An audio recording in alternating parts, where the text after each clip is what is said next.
अस्सलाम वालेकुम रहमतुल्लाहि व बरकातुहू। My dear students and viewers, उम्मीद है आप सब लोग खैरियत से होंगे। स्टूडेंट्स, जैसा कि आप जानते हैं कि हम 11th वीक का लेक्चर जो है उसे डिस्कस कर रहे हैं। प्रीवियस वीडियो में मैंने आपको कॉर्पोरेट गवर्नेंस के मीनिंग्स, कॉन्सेप्ट के बारे में बताया। आउटलाइन के मुताबिक हम इस वीडियो में कॉर्पोरेट गवर्नेंस का जो सेकंड टॉपिक है इस चैप्टर का, नीड ऑफ कॉर्पोरेट गवर्नेंस, इसके बारे में डिस्कस करेंगे। जैसा कि मैंने आपको प्रीवियस वीडियो में बताया कि कॉर्पोरेट गवर्नेंस का मतलब ये है कि एक well regulated and automatic system जो ऑर्गेनाइजेशन में इम्प्लीमेंट कर दिया जाता है, जिसकी वजह से ऑर्गेनाइजेशन ऑटोमेटिकली वेल डायरेक्टेड और कंट्रोल्ड एनवायरनमेंट में काम करती हैं, रूल्स एंड रेगुलेशन को फॉलो करते हुए काम करती हैं, जिसमें किसी भी अथॉरिटी, डायरेक्टर या मैनेजर या किसी भी एम्प्लॉय के लिए पॉसिबल नहीं होता कि वो पर्सनल बेनिफिट के लिए ऑर्गेनाइजेशन के रिसोर्सेज को यूज़ करे। एक ऐसा well regulated system corporate governance हमें रिकमेंड करता है, जिसमें प्रिंसिपल्स बताए जाते हैं, बेस्ट प्रैक्टिसेस बताई जाती हैं। तो अब हम डिस्कस करने जा रहे हैं नीड ऑफ कॉर्पोरेट गवर्नेंस, कि कॉर्पोरेट गवर्नेंस की ज़रूरत क्यों है, एक ऐसे सिस्टम की ज़रूरत क्यों है जिसको फॉलो करना चाहिए ऑर्गेनाइजेशन को, ताकि पर्टिकुलरली जो कॉरपोरेशंस हैं, कंपनीज़ हैं, वो इस सिस्टम को फॉलो करें ताकि वो वेल डायरेक्टेड और कंट्रोल्ड एनवायरनमेंट में एफिशिएंटली और इफ़ेक्टिवली वर्क कर सकें। इसकी रीज़न ये है कि कॉरपोरेशंस में होता क्या है, separation of ownership and management और ओनरशिप सेपरेट होती है। मतलब कॉरपोरेशंस में, कंपनीज़ में जो ऑनर्स होते हैं, शेयर होल्डर्स होते हैं, they are not allowed to work as a employee, as a manager of a company. सिवाय डायरेक्टर्स के कॉरपोरेशन के शेयर होल्डर्स को कॉरपोरेशन में, कंपनीज़ में as an employee, as a manager काम करने की इजाज़त नहीं होती। कॉरपोरेशंस जो हैं वो पेड पर्सनस के ज़रिए चलाई जाती हैं, मैनेजमेंट के ज़रिए चलाई जाती हैं। तो मैनेजमेंट और ऑनरशिप सेपरेट होती है। देखिए, अगर ऑनर खुद मैनेजर्स हों, ऑर्गेनाइजेशन को रन कर रहे हों, ऑर्गेनाइजेशन में काम कर रहे हों, तो फिर उन्हें किसी सिस्टम की, किसी एक्सटर्नल पार्टी की ज़रूरत नहीं है कि भाई वो उन पर चेक एंड बैलेंस रखें, मॉनिटर रखें, क्योंकि वो ऑनर्स हैं, खुद जानते हैं भाई कि अगर वो एफिशिएंटली काम करेंगे, मेहनत से काम करेंगे, रूल्स एंड रेगुलेशन को फॉलो करेंगे, तो इससे उनका ही फ़ायदा है। लेकिन जब मैनेजर्स जो हैं वो ऑनर्स नहीं होते, पेड पर्सनस होते हैं, तो they are concern with their salaries. तो हो सकता है कि वो ऑर्गेनाइजेशन के रिसोर्सेज को ज़ाती फ़ायदे के लिए इस्तेमाल करें। तो बिकॉज ऑफ, क्योंकि कॉरपोरेशंस की मैनेजमेंट, कॉरपोरेशन का स्ट्रक्चर कुछ ऐसा होता है कि जिसमें जो शेयर होल्डर्स होते हैं, जो ऑनर्स होते हैं, उनको कॉरपोरेशन में मैनेजमेंट के रोल परफॉर्म करने की इजाज़त नहीं होती, वर्क करने की इजाज़त नहीं होती, एज एन एम्प्लॉय या एज अ मैनेजर उन्हें काम करने की इजाज़त नहीं होती। इसलिए एक ऐसे सिस्टम की ज़रूरत है जो ऑनर्स की गैर मौजूदगी में कंपनीज़ को वेल रेगुलेटेड और डायरेक्टेड और कंट्रोल्ड एनवायरनमेंट में काम करने के लिए पॉसिबल बनाए। तो क्योंकि कॉरपोरेशन में ऑनरशिप और मैनेजमेंट सेपरेट होती है, इसलिए एक ऐसे सिस्टम की ज़रूरत है कॉरपोरेट गवर्नेंस की। फिर होता क्या है कि कॉरपोरेशंस में जो शेयर होल्डर्स होते हैं, they are not allowed to work. तो फिर वो क्या करते हैं, अपने में से कुछ लोगों को चुन लेते हैं एज अ डायरेक्टर। जिस तरह हम as a citizen of Pakistan choose करते हैं भाई कि ये हमारे नेशनल असेंबली के मेंबर्स होंगे, ये हमारे प्रोविंशियल असेंबली के मेंबर्स होंगे, फिर उनको हम इख्तियार दे देते हैं भाई वो हमारे लिए फ़ैसले करते हैं। इसी तरह directors are solidly responsible to make decisions. Owners, share holders में से कुछ लोगों को इख्तियार दे दिया जाता है कि वो कंपनी के डायरेक्टर बन जाएं और वो अकेले ही कंपनी के फ़ैसले करते हैं। शेयर होल्डर्स का उसमें अमल दखल नहीं होता। एज आ शेयर होल्डर वो सिर्फ वोट दे सकते हैं, लेकिन मोस्टली डिसीजंस जो हैं वो डायरेक्टर्स ने करने होते हैं, अपने बिहाफ पर करने होते हैं। तो इस वजह से डायरेक्टर्स पर चेक एंड बैलेंस रहे, डायरेक्टर ज़ाती फ़ायदा ना लें, डायरेक्टर्स कंपनी को नुकसान ना पहुंचाएं, वो कंपनी की वेलबींग के लिए काम करें, शेयर होल्डर्स की इन्वेस्टमेंट की प्रोटेक्शन के लिए काम करें। इसलिए ज़रूरी है कि डायरेक्टर्स पर चेक एंड बैलेंस रखने के लिए, डायरेक्टर्स का जो इख्तियार है उसको लिमिटेड करने के लिए एक ऐसा सिस्टम हो जिसको फॉलो करना ज़रूरी हो, ताकि उस सिस्टम में रहते हुए किसी को परमिशन ना दी जाए, किसी को ये गैप ना मिले, किसी को ये अपॉर्चुनिटी ना मिले कि वो अपना बेनिफिट जो है वो गेट कर सके ऑर्गेनाइजेशन के रिसोर्सेज पर। देन डायरेक्टर्स भी सारे काम खुद परफॉर्म नहीं करते, वो अपनी पार्ट्स डेलीगेट करते हैं मैनेजर्स को। मैनेजर वो जो हुआ पेड पर्सन, जो कि कंपनी के एम्प्लॉय होते हैं।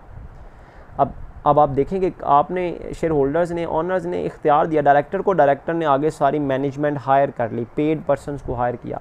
अब कॉरपोरेशंस पेड पर्सनस के लिए चलाई जा रही हैं, तो बड़ा ज़रूरी है कि उन पर चेक एंड बैलेंस रखा जाए, उनके लिए स्ट्रिक्ट रूल्स एंड रेगुलेशन बनाए जाएँ, उन्हें ये अपॉर्चुनिटी ना दी जाए कि वो फ्रॉड कर सकें, वो एरर करें, वो कंपनी के रिसोर्सेज से फ़ायदा उठाएँ, ज़ाती फ़ायदा उठाएँ, वो ऑर्गेनाइजेशन की प्रमोशन के लिए काम करें, एफिशिएंटली और इफ़ेक्टिवली वर्क करें। उसके लिए ज़रूरी है कि कॉर्पोरेट गवर्नेंस का एक सिस्टम होना चाहिए। जिस तरह हम देखें जी अपने जो मुंतखब करदा नुमाइंदे होते हैं, MNAs, MPAs, गवर्नमेंट जो है डेमोक्रेसी में हम उनको खुद चूज़ करते हैं, इसी तरह कंपनी का स्ट्रक्चर भी डेमोक्रेटिक होता है। तो हमें उन पर यकीन नहीं होता कि भाई ये हमारे फ़ायदे के लिए काम कर रहे हैं, हमें ये डाउट रहता है कि भाई ये अपने सेल्फ बेनिफिट के लिए काम करते हैं, इनको ज़्यादा कंसर्न अपने फ़ायदे से होता है, ये हमारी परवाह नहीं करेंगे। इसी तरह डायरेक्टर जो फाइनल रिपोर्ट्स बनाते हैं, फाइनेंशियल रिपोर्ट्स बनाते हैं या किसी भी किस्म की कोई रिपोर्ट बनाते हैं कंपनी के हवाले से, उसमें समझा जाता है कि ये considered as apathy and acquiescence, कि ये बेरहमी से बनाई गई है, बेहिसी से बनाई गई है और ज़ाती फ़ायदे के लिए बनाई गई है। मतलब अपने आप को प्रोटेक्ट करने के लिए, एक्यूसेंस ज़ाती फ़ायदे के लिए बनाई गई है। अपैथी बेहिसी से बनाई जाती है, मतलब ये अपने आप को सेव करते हैं, बस अपने आप को क्लियर करते हैं, इसमें रियलिटी नहीं होती। तो डायरेक्टर्स की रिपोर्ट को शेयर होल्डर इस नज़र से देखते हैं कि ये बेहिसी और ज़ाती फ़ायदे, ज़ाती जो अना है उसकी बुनियाद पर बनाई जाती है, अपने आप को सेव करने के लिए बनाई जाती है। Then conflict of interest between management and share holder, share holder और मैनेजमेंट के इंटरेस्ट में कॉन्फ्लिक्ट होता है, मतलब मकासद में फ़र्क होता है। शेयर होल्डर को ज़्यादा से ज़्यादा प्रॉफिट चाहिए, जबकि मैनेजमेंट को अपनी सैलरी चाहिए, अपनी कमीशन चाहिए।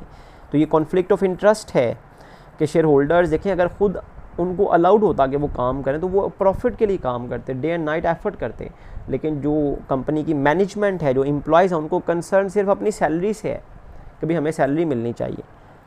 तो कॉन्फ्लिक्ट ऑफ इंटरेस्ट आ जाता है, जिसकी वजह से ज़रूरी है कि एक ऐसा सिस्टम हो जो एंडोर्स करे, जो उनको मजबूर करे कि भाई उन्होंने शेयर होल्डर्स के फ़ायदे के लिए काम करना है, ना कि सिर्फ़ और सिर्फ अपनी सैलरी के लिए।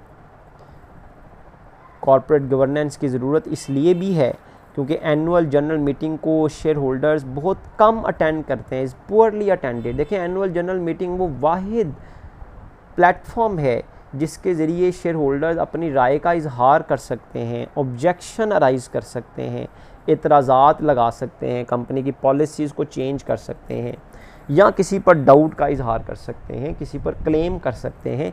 लेकिन होता क्या है, शेयर होल्डर डिस्पर्स होते हैं पूरे पाकिस्तान में, पाकिस्तान से बाहर कुछ लोगों ने शेयर्स ख़रीदे, फिर वो थोड़ी थोड़ी तादाद में होते हैं, से किसी का 1% कंपनी में ऑनरशिप टाइटल होता है, किसी का 1% से भी बिलो होता है। कंपनी के फॉर एग्जांपल 5 लाख शेयर्स हैं, स्टॉक्स हैं, उसमें किसी के पास 500 हैं, किसी के पास 5000 हैं।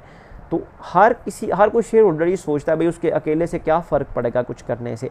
तो वो एनुअल जनरल मीटिंग जिसमें राय ली जाती है, जिसमें वोटिंग होती है, जिसमें फ़ैसले सुनाए जाते हैं, कंपनी की रिपोर्ट्स प्रेजेंट होती हैं, जिसमें अपॉर्चुनिटी दी जाती है कि आप एतराज़ात उठाएं, आप अपनी मर्ज़ी के लिए अपनी आवाज़ उठाएं, इसको शेयर होल्डर्स बहुत कम अटेंड करते हैं। जब शेयर होल्डर्स अटेंड नहीं करेंगे तो क्या होगा, सारा इख्तियार डायरेक्टर्स के पास चला जाएगा, डायरेक्टर्स ऑल इन ऑल हो जाएंगे कंपनी के फ़ैसले करने में।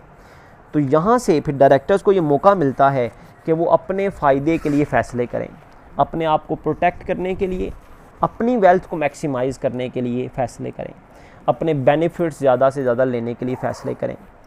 तो इस वजह से ज़रूरी है, क्योंकि शेयर होल्डर्स मीटिंग अटेंड नहीं करते, उनका बड़ा पुअर ट्रेंड है मीटिंग अटेंड करने के हवाले से, इसलिए ज़रूरी है कि एक ऐसा सिस्टम हो जो उनकी गैर मौजूदगी में, उनकी एब्सेंस में कंपनी को डायरेक्टेड और कंट्रोल्ड बनाए, किसी को इजाज़त ना दे कि वो कंपनी के रिसोर्सेज से पर्सनल बेनिफिट हासिल कर सके। तो ऐसे सिस्टम की ज़रूरत है जो कंपनीज़ को एक ऑटोमेटिक सिस्टम में ले आए, एक वेल रेगुलेटेड और कंट्रोल्ड एनवायरनमेंट में ले आए, ताकि कंपनी स्मूथली रन कर सकें।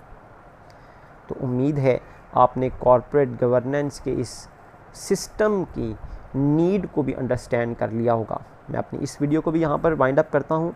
नेक्स्ट वीडियो में, आज के ही लेक्चर में हम डिस्कस करेंगे कि कॉर्पोरेट गवर्नेंस के हवाले से कौन से ऐसे प्रिंसिपल्स हैं, बेस्ट प्रैक्टिसेस हैं जो रिकमेंड की जाती हैं कंपनीज़ के लिए, जो OECD ने रिकमेंड की, जिनको फॉलो करके कंपनीज़ जो हैं वो अपने सिस्टम को वेल रेगुलेटेड और कंट्रोल्ड बना सकती हैं। इनको हम कहते हैं जी combined code of corporate governance जो OECD ने बनाए। तो OECD का तारुफ भी पढ़ते हैं नेक्स्ट वीडियो में, और OECD से रिलेटेड जो प्रिंसिपल्स हैं उनको भी डिस्कस करते हैं। मैं अपने वीडियो को यहाँ पर वाइंड अप करता हूँ। जज़ाकुमुल्लाह खैरा।